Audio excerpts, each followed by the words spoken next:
ऐसे सोचते रहता है जब एक औरत उस नदी के किनारे अपने मटके में पानी भरने आती है। पानी पीते उस राक्षस को देख बाप रे, राक्षस राक्षस ऐसे जोर से चिल्लाते हुए वहां से भाग जाती है। हा हा हा, मुझे बहुत खुशी मिलती है जब मुझे देख कोई डर से भाग जाता है। अगर मुझे हमेशा ऐसे खुश रहना है तो मुझे इसी नदी के किनारे रहना होगा।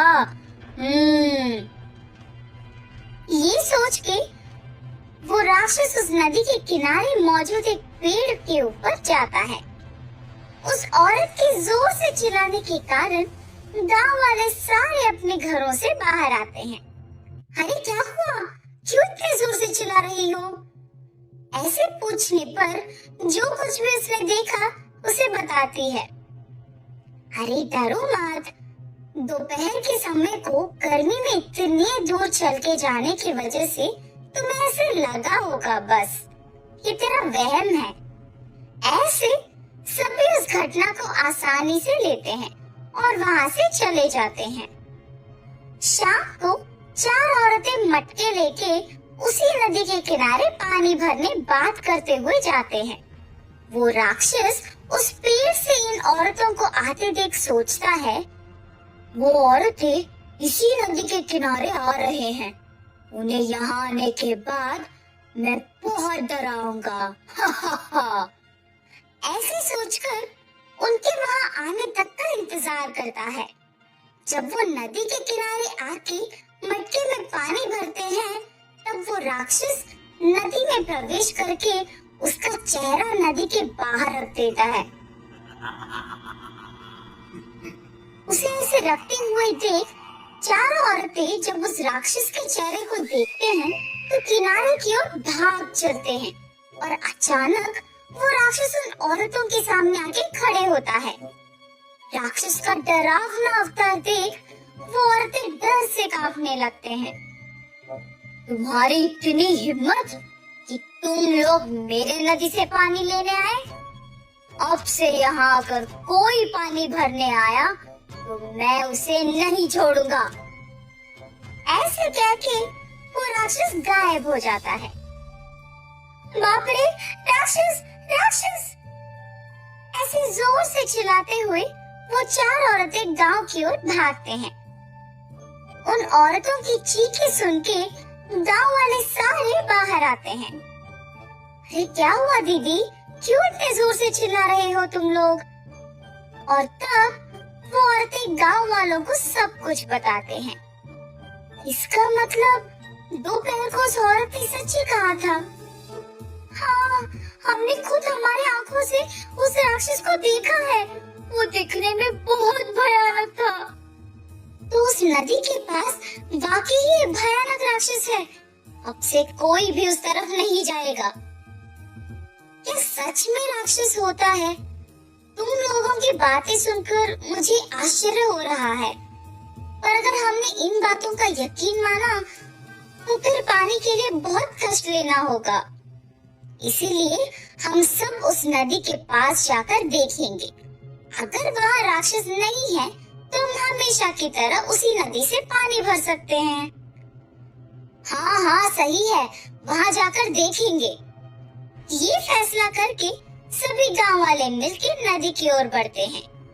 नदी से कुछ दूर सभी देखते हैं कि आदमी नदी के किनारे पे मौजूद पेड़ के नीचे झूला झूल रहा है। रुको सभी, देखो वहाँ नदी के किनारे उस पेड़ के नीचे कोई झूला झूल रहा है। हाँ हाँ, वहाँ झूला झूलते हुए नजर आ रहा है। चलो जाकर देखते हैं कि उस झूले पे कौन है। और जब सभी उस पेड़ के पास जाकर देखते हैं तो उन्हें बड़ा भयानक राक्षस को झूला झूलते हुए देख दंग रह जाते हैं। तो यहाँ सच में एक राक्षस है। अब से हम यहाँ पानी भरने नहीं आ सकते हैं। ऐसे फैसला करके सभी वहाँ से चले जाते हैं। तब से गांव वाले सारे उस तरफ जाने से ही डर जाते हैं और पानी मिलना मुश्किल हो जाने पर बहुत दुखी होते हैं। ऐसे बहुत दिन गुजर जाते हैं और गांव वाले भी कोई उस नदी के तरफ नहीं जाते हैं। हमेशा इस नदी से कोई ना कोई पानी भरने आते जाते हैं, मगर अब कोई इस तरफ नहीं आ रहा है। बहुत दिनों से गांव वालों का वहां नहीं आने पर नदी बहुत डर जाती है। ये सब खुशी से झूला झूलता हुआ राक्षस देख के कहता है, हा हा हा, ये नदी अब मेरा है।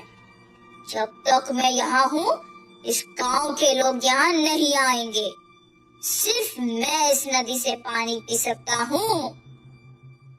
तुम भी तो इस नदी के किनारे पहली बार अपनी प्यास बुझाने ही तो आए थे। हाँ तो, पर तुम तो आभारी भी नहीं हो इस नदी का। जिस नदी ने तुम्हारी प्यास बुझाई, तुम उसी पे कब्जा करके किसी को भी पानी पीने नहीं दे रहे हो। इस गांव वाले डर के मारे यहाँ नहीं आ रहे हैं और ये बात मुझे बहुत खुशी दे रहा है। अगर मुझे ऐसे ही खुश रहना है तो मुझे ऐसे सबको डराना ही होगा। नदी और राक्षस की बातें वहाँ से गुजर रहे एक साधु सुनते हैं। दूसरों को डरा के खुशी लेने वाले और राक्षस, क्या तुम्हें पता भी है कि यहाँ पानी ना भरने के कारण गांव वाले कितना तकलीफ ले रहे हैं? मुझे उनके तकलीफ से कोई मतलब नहीं है। मुझे सिर्फ मेरी खुशी की पड़ी है। अपनी खुशी के लिए दूसरों को बेवजह तकलीफ देने की तुम्हारी इतनी हिम्मत? मैं अपनी खुशी के लिए कुछ भी करूंगा। मुझे सवाल करने के लिए तुम होते कौन हो? मैं किसी से नहीं डरूंगा। कम से कम उस नदी के दुख को देख के तुम्हें बदलाव नहीं आया? तुमसे बात करके कोई फायदा नहीं। ऐसे कहके वो साधु उनकी शक्तियों का उपयोग करके उस राक्षस को श्राप देकर उसे एक पत्थर के रूप में बदल देते हैं। दूसरों को डरा के खुशी लेने वाले तुम अब दूसरों को पानी लेके खुश होते हुए देखोगे और दुखी रह जाओगे। ये कहके वहां से चले जाते हैं। राक्षस को श्राप देकर उसे पत्थर के रूप में बदलना वहां के रहने वालों में से एक देखता है और जाके सारे गांव वालों को बताता है। तब से सभी गांव वाले कोई तकलीफ के बिना नदी के पास जाके पानी लेके खुशी से जीते हैं। ये देख पत्थर के रूप में मौजूद राक्षस को उसकी गलती का एहसास होता है और नदी गांव वालों को उसके पास आके पानी भरते देख बहुत खुश होती है।